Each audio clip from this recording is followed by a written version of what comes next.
हाँ तो दोस्तों यार इस वीडियो में हम बात करने वाले हैं स्पर्मेटोजेनेसिस की। ठीक है, इस वीडियो में हम बात करेंगे स्पर्मेटोजेनेसिस की।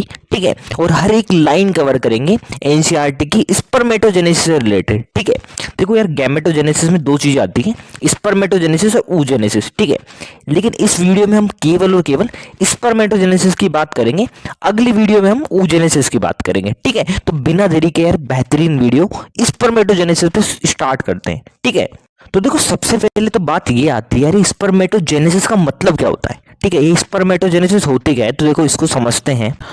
हाँ तो दोस्तों सबसे पहले हम समझते हैं यार स्पर्मेटोजेनेसिस क्या होता है। साहब देखो स्पर्मेटोजेनेसिस क्या होता है, एक प्यूबर्टी। जब मेल में प्यूबर्टी आती है तो क्या होता है, इमेच्योर मेल जर्म सेल या फिर स्पर्मेटोगोनिया है, उनमें काफी सारे डिवीजन होते हैं जिनसे क्या है स्पर्म बन जाता है। ठीक है, ये पूरी प्रोसेस हम डिटेल में देखेंगे वैसे आगे। ठीक है, तो अभी ये ध्यान रखो, क्या इमेच्योर मेल जर्म सेल या स्पर्मेटोगोनिया में काफी सारे डिवीजन होंगे और क्या बन जाएगा, लास्ट में स्पर्म बन जाएगा। ठीक है, तो यही होता है स्पर्मेटोजेनेसिस। स्पर्मेटोजेनेसिस क्या होता है, इमेच्योर मेल जर्म सेल या स्पर्मेटोगोनिया से स्पर्म बनने की प्रोसेस को हम बोलते हैं स्पर्मेटोजेनेसिस। ठीक है, ये कब होता है, प्यूबर्टी पे होता है और कहाँ होता है, टेस्टिस में। ठीक है, देखो यार इस टेस्टिस में चलता रहता है। ठीक है, तो देखो यार एनसीईआरटी में भी ये लिखा हुआ है इन टेस्टिस। ठीक है, ये सब टेस्टिस में चल रहा है। In testis the immature male germ cell, इसका एक और नाम है स्पर्मेटोगोनिया, वो क्या करती है, स्पर्म प्रोड्यूस करती है। इसमें काफी सारे डिवीजन होते हैं जिससे क्या स्पर्म प्रोड्यूस हो जाता है। कब, बिगिनिंग एंड द प्यूबर्टी। ठीक है, प्यूबर्टी से स्टार्ट हो जाता है सब, इसे हम बोलते हैं स्पर्मेटोजेनेसिस। ठीक है, अब देखो हम आगे चलते हैं। अब देखो यार हम प्रोसेस देखने वाले हैं स्पर्मेटोजेनेसिस का पूरा। ठीक है, तो बहुत ध्यान से सुनना।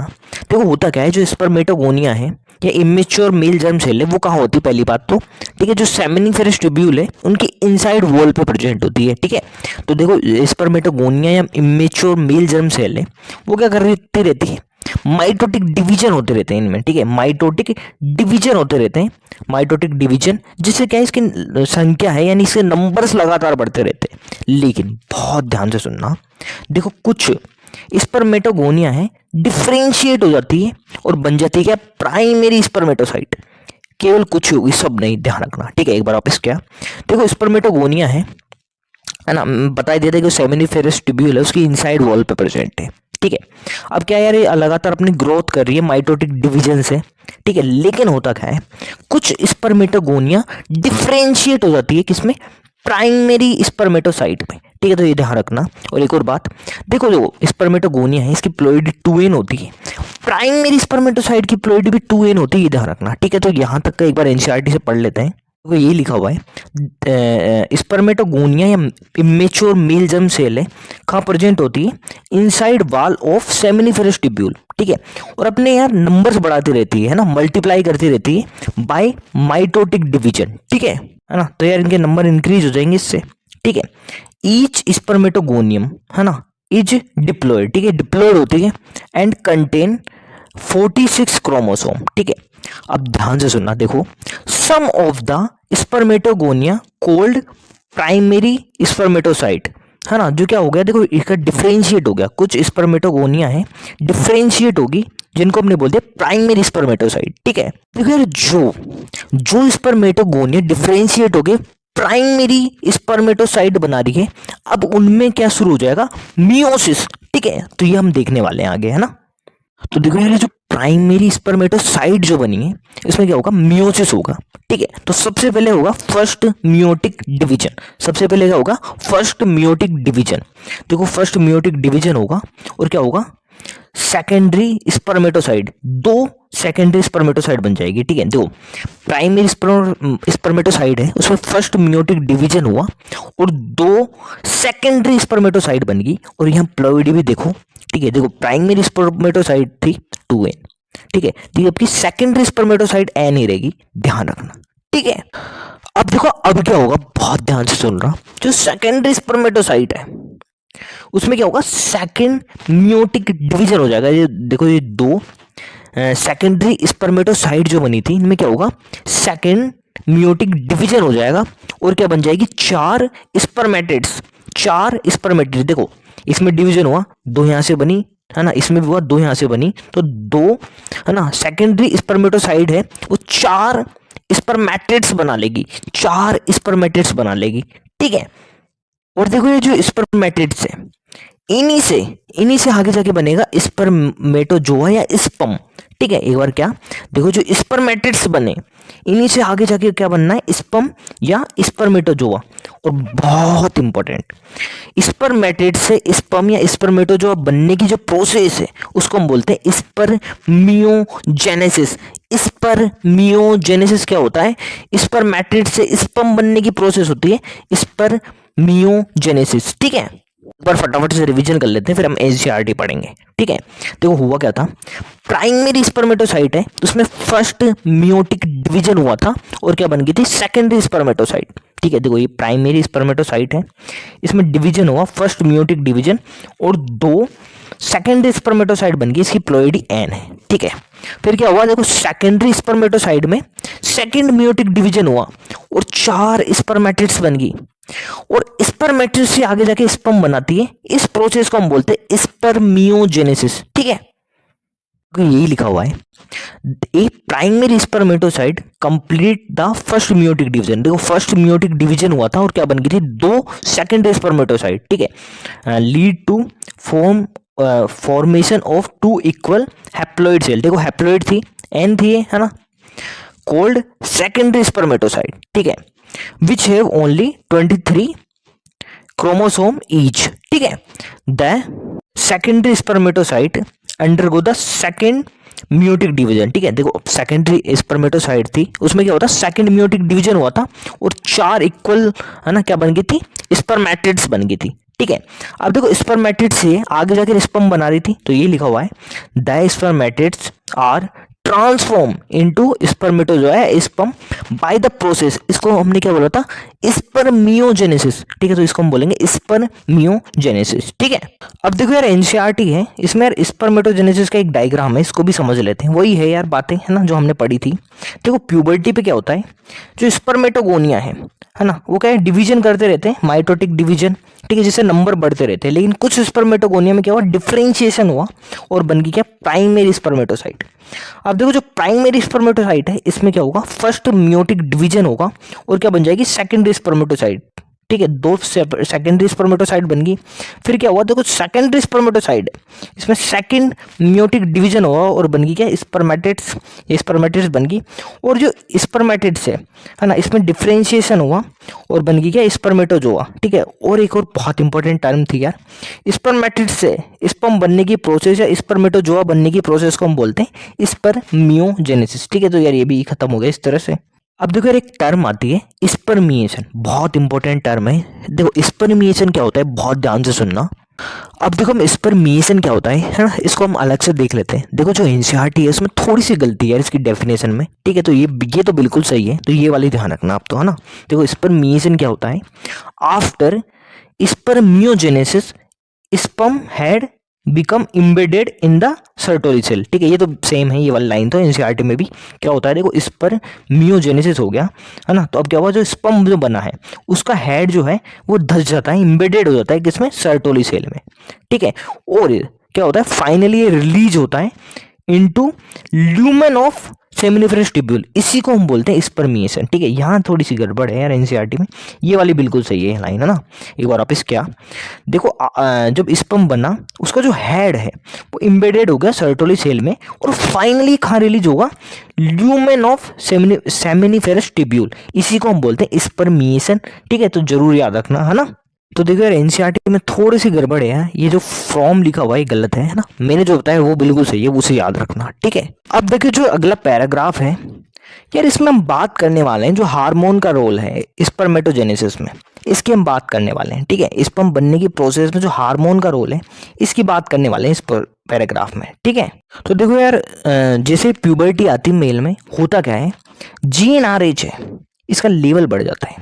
और देखो जीएनआरएच क्या है, हाइपोथैलेमिक हार्मोन है। जीएनआरएच क्या है, एक हाइपोथैलेमिक हार्मोन है, यानी हाइपोथैलेमस से सिक्रेट कराता है जीएनआरएच को, ठीक है। अब देखो ये जो जीएनआरएच है वो एक्ट करेगा किस पे, एंटीरियर पिट्यूटरी ग्लैंड पे। जीएनआरएच है वो एक्ट करेगा किस पे, एंटीरियर पिट्यूटरी ग्लैंड पे। और ये एंटीरियर पिट्यूटरी ग्लैंड क्या रिलीज कराएगी, LH और FSH, जिससे क्या है LH और FSH है इसका लेवल बढ़ जाएगा सब। ठीक है, अब देखो सबसे पहले क्या है, जो LH है वो किस पे काम करेगा, लीडिंग सेल्स पे जाके काम करेगा। ठीक है, LH क्या करेगा, लीडिंग सेल्स है उस पे काम करेगा और क्या कराएगा, लीडिंग सेल्स है इसमें जो सिंथेसिस है एंड्रोजन की इसको स्टिमुलेट करेगा। ठीक है, लीडिंग सेल्स में जो सिंथेसिस है एंड्रोजन की इसको स्टिमुलेट करेगा। ठीक है, और देखो ये जो एंड्रोजन है वो क्या करता है, स्पर्मेटोजेनेसिस की जो प्रोसेस है इसको स्टिमुलेट करता है। ठीक है, देखो हुआ क्या, एंटीरियर पिट्यूटरी ग्लैंड ने LH रिलीज कराया, ये गया लीडिंग सेल्स के पास और इसने क्या सिंथेसिस कराया एंड्रोजन का, और एंड्रोजन ने क्या किया, स्पर्मेटोजेनेसिस की जो प्रोसेस है इसको स्टिमुलेट कर दिया। ठीक है, इसी तरह से जो FSH का लेवल बढ़ा था, ठीक है, FSH ने काम किया सर्टोली सेल पे, और देखो सर्टोली सेल से क्या कुछ फैक्टर रिलीज हुए, है ना, जिसने क्या किया, स्पर्मियोजेनेसिस की जो प्रोसेस है इसको स्टिमुलेट कर दिया। ठीक है, तो रिवीजन कर लेते हैं। देखो हुआ क्या, प्यूबर्टी है उस पर GnRH बढ़ गया साहब, इसने एक्ट किया है एंटीरियर पिट्यूटरी ग्लैंड पे, जिससे LH और FSH का लेवल बढ़ गया, है ना, इससे रिलीज हुई वो, जिससे कि LH और FSH का लेवल बढ़ गया। LH ने काम किया लीडिंग सेल पे, रिलीज हुआ एंड्रोजन और इसने स्टिमुलेट कर दिया स्पर्मेटोजेनेसिस को। ठीक है, फिर FSH की बारी आई, FSH ने क्या किया, सर्टोली सेल पे काम किया, है ना, सर्टोली सेल से कुछ फैक्टर रिलीज हुए। ठीक है, और क्या हुआ, फिर ये जो फैक्टर थे इसने स्टिमुलेट कर दिया स्पर्मियोजेनेसिस को साहब। ठीक है, फिर यहाँ भी यही लिखा हुआ है, पढ़ते हैं एक एक line, spermatogenesis start at the age of puberty due to the significant increase in secretion of GnRH यानी गोनेडोट्रोपिन रिलीजिंग हार्मोन। ठीक है, GnRH क्या होता है, एक हाइपोथैलेमिक हार्मोन होता है, हमने बात कर ली। ठीक है, the increase the level of GnRH। ठीक है, GnRH का लेवल बढ़ेगा तो किस पे एक्ट करेगा, एंटीरियर पिट्यूटरी ग्लैंड पे, तो वही लिखा हुआ है GnRH है वो एक्ट करता है एंटीरियर पिट्यूटरी ग्लैंड पे and stimulate the secretion of two gonadotropins, कौन कौन से, LH और FSH। ठीक है, LH यानी ल्यूटिनाइजिंग हार्मोन और FSH यानी फोलिकल स्टिमुलेटिंग हार्मोन। ठीक है, अब देखो जो LH है वो एक्ट करेगा किस पे, लीडिंग सेल्स पे। ठीक है ना, LH ने किस पे काम किया, लीडिंग सेल्स पे। ठीक है, और देखो जो लीडिंग सेल्स है इसने स्टिमुलेट किया synthesis and secretion of androgen को, और एंड्रोजन ने स्टिमुलेट कर दिया किसको, द प्रोसेस ऑफ स्पर्मेटोजेनेसिस को। ठीक है, स्पर्मेटोजेनेसिस की जो प्रोसेस है इसको स्टिमुलेट कर दिया एंड्रोजन ने। ठीक है, इसी तरह से FSH था इसने एक्ट किया था किसे, सर्टोली सेल्स पे, और स्टिमुलेट कराए थे कुछ फैक्टर्स, तो ये लिखा होगा सिक्रीशन ऑफ सम फैक्टर्स। ठीक है, कुछ फैक्टर रिलीज हुए जिसने क्या किया, which help in the process of spermiogenesis. ठीक है, स्पर्मियोजेनेसिस की प्रोसेस है उसमें हेल्प की इसने। ठीक है, अब देखो यार हम जो स्पर्म है इसकी स्ट्रक्चर को भी फटाफट से देख लेते हैं एक बार। ठीक है, देखो जो स्पर्म होता है इसमें 4 स्ट्रक्चर होते हैं मेनली, हेड, नेक, मिडल पीस और टैल। ठीक है, देखो ये वाला पार्ट हो गया हेड, ये हो गया नेक, बीच वाला हो गया मिडल पीस और लास्ट वाला हो गया टैल। ठीक है, तो इस तरह से 4 पार्ट है स्पर्म में, कौन कौन से, हेड, नेक, मिडल पीस और टैल। ठीक है, और देखो एक बहुत इंपॉर्टेंट बात, जो पूरा का पूरा स्पर्म है ना, ये पूरी स्पर्म की जो बॉडी है वो कवर होती है किसे, प्लाज्मा मेम्ब्रेन से। ठीक है, तो ये भी याद रखना क्या, देखो जो स्पर्म है इसकी पूरी पूरी बॉडी कवर है किसे, प्लाज्मा मेम्ब्रेन से। ठीक है, तो देखो यहाँ तक का एक बार पढ़ लेते हैं। ठीक है, देखो 4 कंपोजिशन है ना, स्ट्रक्चर में क्या क्या है, 4, हेड, नेक, मिडिल पीस और टैल। ठीक है, और देखो जो प्लाज्मा मेम्ब्रेन है वो कवर करती है पूरी बॉडी को, स्पर्म की को, तो वही लिखा हुआ है the plasma membrane envelops the whole body of the sperm. ठीक है, अब यार हम सबसे पहले बात कर लेते हैं हेड की। ठीक है, देखो हेड है इसकी बात कर लेते हैं, बहुत ध्यान से सुनना। देखो जो हेड है इसमें कैप लाइक स्ट्रक्चर पाया जाता है, इसको हम बोलते हैं एक्रोसोम। एक बार वापस क्या, देखो जो हेड है उसमें कैप लाइक स्ट्रक्चर पाया जाता है जिसे हम बोलते हैं एक्रोसोम। और देखो जो एक्रोसोम है ये एंजाइम भरे रहते हैं। ठीक है, इसमें एंजाइम से फुलफिल रहता है एक्रोसोम। ठीक है, अच्छा ये क्या काम करते हैं, बहुत ध्यान से सुनना। देखो जब यार स्पर्म है ओवम को फर्टिलाइज करता है। ठीक है, ओवम को जो फर्टिलाइज करता है तो ये क्या है, यहाँ से जो स्पर्म है उसके एक्रोसोम वाले पार्ट से एंजाइम रिलीज होते हैं जो हेल्प करते हैं फर्टिलाइजेशन में। ठीक है, तो जरूर याद रखना, देखो ये एक्रोसोम है इसमें एंजाइम भरे होते हैं। ठीक है, और ये क्या करते हैं जब फर्टिलाइजेशन के दौरान, है ना, जो स्पर्म है जब ओवम को फर्टिलाइज करता है तो यहाँ से एंजाइम रिलीज होते हैं जो कि हेल्प करते हैं फर्टिलाइजेशन, ठीक है। और देखो हेड पार्ट में एक और चीज़ आती है, देखो ये यहाँ एक क्या पाया जाता है, इलोंगेटेड हैप्लॉइड न्यूक्लियस, ठीक है। हेड पार्ट में क्या पाया जा रहा है, इलोंगेटेड हैप्लॉइड न्यूक्लियस। तो ये दो बातें याद रखना है हेड में, क्या, एक तो एक्रोसोम केप लाइक स्ट्रक्चर है, एंजाइम से भरा होता है और काम करते हैं किस, एंजाइम का काम आता है फर्टिलाइजेशन में मदद करता है, ठीक है। और एक ये दूसरा पार्ट ये कि जो हेड है उसमें इलोंगेटेड हैप्लॉइड न्यूक्लियस पाए जाते हैं, ठीक है। तो देखो अब पढ़ लेते हैं हम, sperm head contain an elongated haploid nucleus, the anterior portion of which is covered by the cape-like structure, जो क्या होता है, एक्रोसोम होता है, ठीक है। और ये क्या करते हैं, फिल रहते हैं एंजाइम से जो मदद करते हैं फर्टिलाइजेशन में, ठीक है। तो यही लिखा हुआ है यहाँ भी, ठीक है जी। अब देखो नेक के बारे में कुछ नहीं लिखा हुआ है एनसीईआरटी में। अब देखो हम आगे चलते हैं, आगे हम बात करते हैं मिडल पीस की, ठीक है। आगे हम बात करते हैं मिडल पीस की। देखो मिडल पीस क्या होता है, बहुत ध्यान से सुनना। मिडल पीस में क्या होता है, काफी सारे माइटोकॉन्ड्रिया पाए जाते हैं। मिडल पीस में काफी सारे माइटोकॉन्ड्रिया पाए जाते हैं।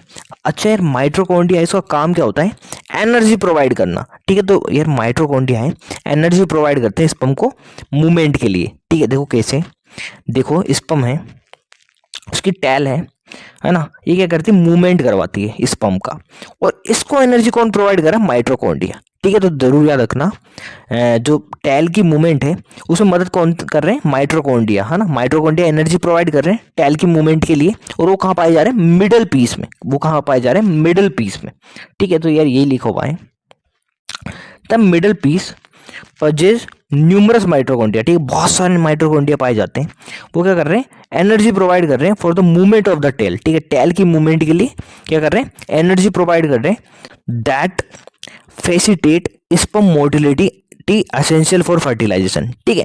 देखो यार, जो फर्टिलाइजेशन के लिए एसेंशियल मोटिलिटी है स्पर्म की, वो भी क्या करते हैं, फैसिलिटेट करते हैं, ठीक है। आगे हम पढ़ें, the human male ejaculate about 200 to 300 million sperm during a coitus.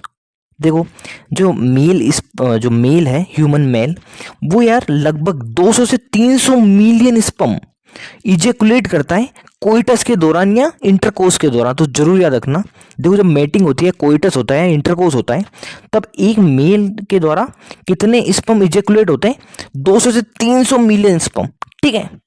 आगे क्या लिखा हुआ है, फॉर फर्टिलिटी एटलीस्ट 60% स्पर्म है नॉर्मल शेप और साइज के होने चाहिए, ठीक है। अब देखो ध्यान रखना, क्या, देखो जो स्पर्म है ना, ये 200 से 300 मिलियन स्पर्म तो है, लेकिन इसमें से कम 60% है नॉर्मल शेप और साइज के होने चाहिए, और एटलीस्ट 40% की क्या होनी चाहिए, विग्रस मोटिलिटी होनी चाहिए, ठीक है। विग्रस मोटिलिटी होनी चाहिए 40% की। तो देखो क्या, 60% की तो कम से कम क्या, नॉर्मल शेप और साइज होनी चाहिए, और 40% की विग्रस मोटिलिटी होनी चाहिए, ठीक है। तभी वो क्या होगी, नॉर्मल फर्टिलिटी मानी जाएगी स्पर्म की, ठीक है। तो यार इस तरह से यार स्पर्म है, इसका स्ट्रक्चर खत्म होता है, ठीक है।